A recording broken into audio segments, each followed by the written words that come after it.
আজই সকালে আমি ছাদে উঠে দেখলাম আমার ছাদের কিছু গাছে ফুল চলে এসছে। এটা হয়েছে বৃষ্টির কারণে।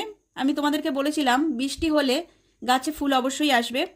তবে এই ফুলটা টিকবে কি না এটা কিন্তু ভাববার বিষয়, কারণ টেম্পারেচার প্রচুর পরিমাণে হাই আছে এখন। এখন 37 ডিগ্রি থেকে 39 ডিগ্রি পর্যন্ত যাচ্ছে আমাদের এখানে।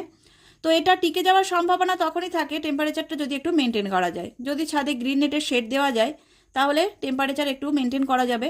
তবে আমি দিই না, তার কারণ হচ্ছে আমার এত বড় ছাদে পুরোটাই ড্রাগন গাছ, দিতে গেলে পুরো ছাদ জুড়েই আমাকে গ্রিন নেটের শেড দিতে হবে।